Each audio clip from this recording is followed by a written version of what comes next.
Hi guys, 18 Dapper here and welcome to this match preview for this Saturday's game. It's Swindon Town versus Doncaster Rovers. Let's get the video started.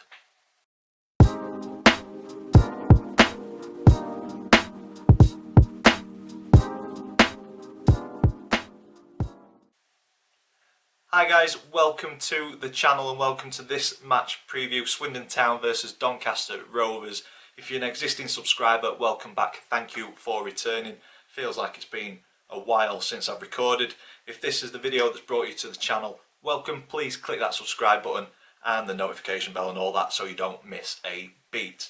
If you are new to the channel, this is the way that we format match previews.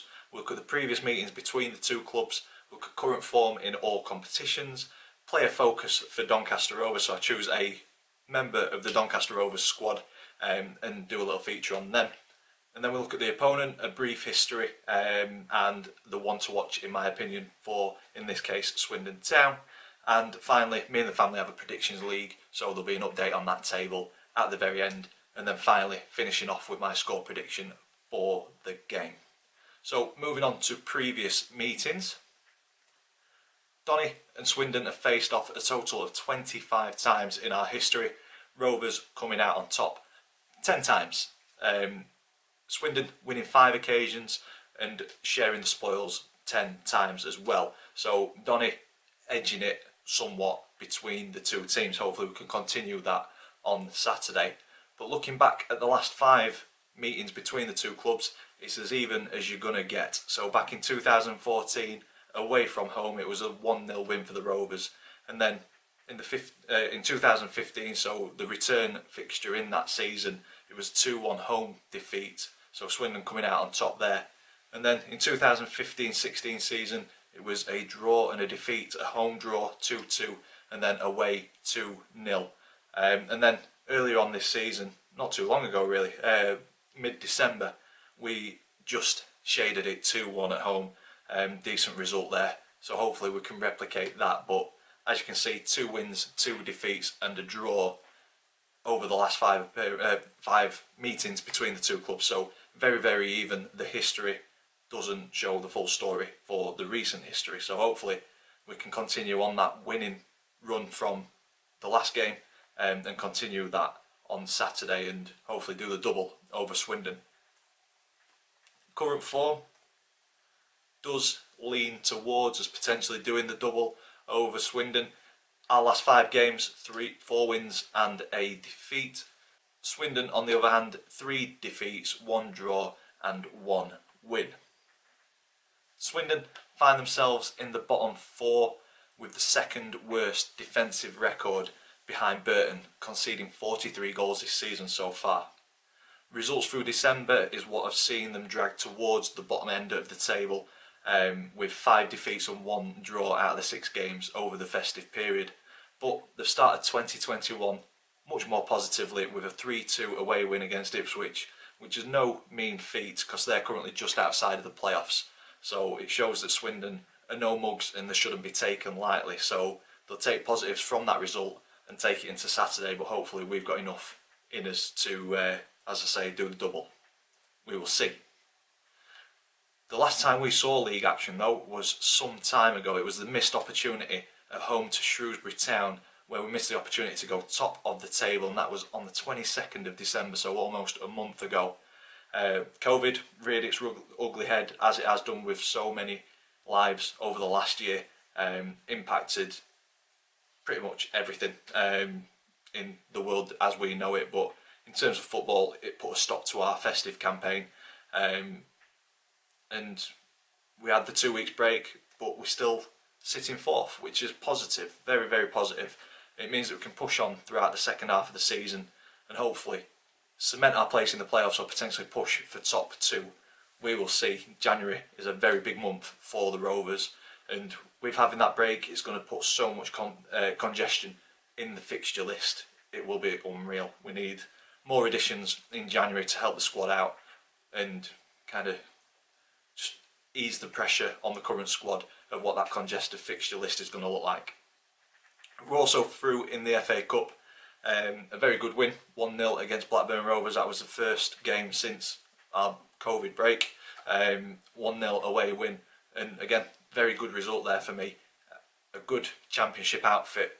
I don't think they failed to score in some time at Ewood Park, so to come away 1-0 winners, very, very positive, and especially with a very different look to the squad.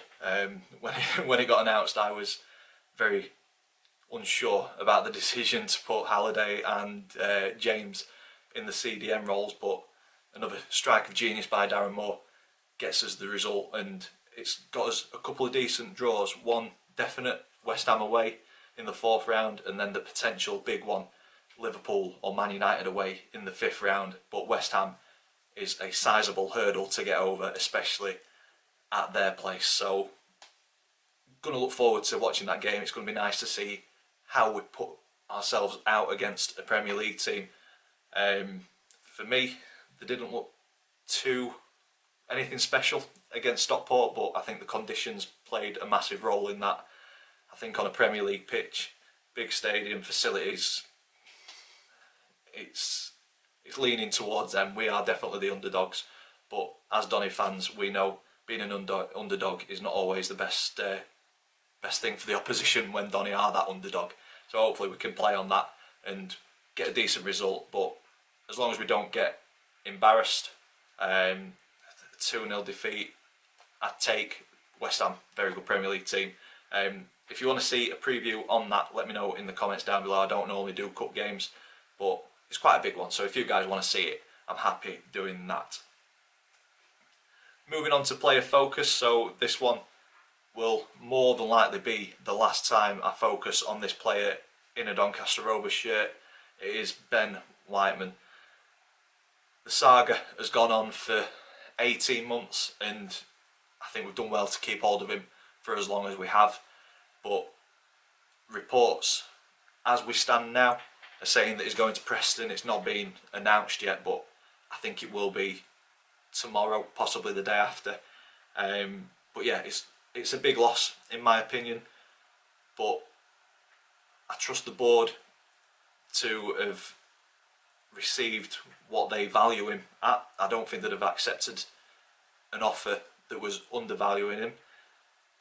There are important players within a squad, and there are crucial players within a squad. And for me, Ben Whiteman was the crucial player. He was the linchpin in our squad, and it will be a travesty if we've let him go cheap.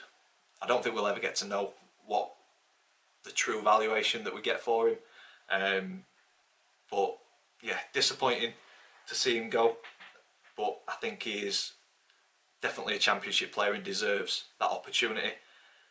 I think potentially having COVID over the Christmas may have played in his decision making. A footballer's career is very short, and all it takes is an injury or a bad run of form, and those opportunities no longer happen.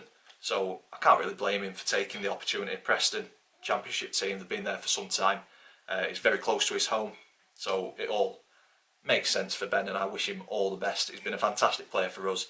Gutted to be losing our captain, but for me, the burning question is, how are we going to react as a club? Are we going to replace him? I hope we replace him with permanent, not a loan. Are we going to invest the transfer fee in tying down other crucial players who are out of contract? And this is what we're going to have to keep a close eye on over the coming weeks up to the end of January. Hopefully the money brought in allows the club to build more of a rounded squad, but we will see. So Ben, if you are watching, all the best at Preston. Thank you for the effort and commitment that you've put in. A great captain, and Preston are getting a fantastic player.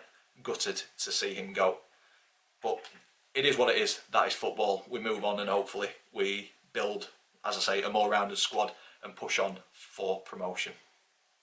All the best, Ben. Moving on to the opponents, so Swindon Town, founded in 1879, a fantastic year. Doncaster, founded in 1879 also, currently managed by John Sheridan, another Doncaster link, played for us a few games. And I picked out a few recent honours, or three of the main honours. League Cup winners in 1969, that must have been a fantastic day. If you were there, comments in the section down below, let me know how the game was in 1969. League 2 champions in 2019-20, that curtailed season, but champions nonetheless, and then finished third place in League Two in the 2006-2007 season. And for me, the one to watch for Swindon on Saturday is Matt Smith. Not our Matt Smith, Swindon's Matt Smith. Fantastic player on loan from Arsenal. Just makes the team tick, plays in the centre attacking midfield role. Couple of goals this season, couple of assists. And for me, I think if we contain Matt, prevent him from playing, prevent him from spreading the ball out into wide areas or trying to find those through balls in and around the back of our defence, we've got a good chance of coming away with something on Saturday. But yeah, very good, promising looking player. If we stop him from playing the game that he can, good chance for me of coming away with all the points. So Matt Smith, the one to watch for me on Saturday for Swindon. And finally, the prediction league table. So if you are new to this, the way that we do it, we predict all the league games scorelines. If we get it spot on the scoreline, we get 3 points. If we get the outcome of the game right but not the scoreline, we get 1 point. If we get it completely incorrect, we get no points. And it's been a few weeks, so let's have a look how the table stands. Currently, Max on top on 13 points, Chris in second on 12, myself in third on 10, and Dad in fourth on 9. So 1 point separates each position. No, it doesn't. There's 2 points between me and our Chris. But yeah, it's very close nonetheless. A correct scoreline will change absolutely everything once again. And onto that correct scoreline, I am hoping that this is it. My score prediction: Swindon in the bottom four, us fourth, first game in a while in the league, but I think we need to be showing our intent of staying in the top four or possibly the top two. I think if we're going to show what we're about, we need to be beating teams in and around the bottom of the table. I think we will come away with the 3 points on Saturday. I'm going for a fairly big win. High scoring game. I'm going with a 3-2 Donny win. Swindon scoring quite a few goals, but they're conceding quite a few. So I think our defence will be breached, but I think we've got enough to come away with the 3 points. So I'm going with a 3-2 Rovers win. And that's it for this video. If you've enjoyed it, thank you very much. Leave a big thumbs up on it. Comment in the section down below. Let me know your thoughts on the game. Let me know your thoughts on the Whiteman move. And if you haven't already, please click that subscribe button. As always, thank you for watching. I will see you in the next one.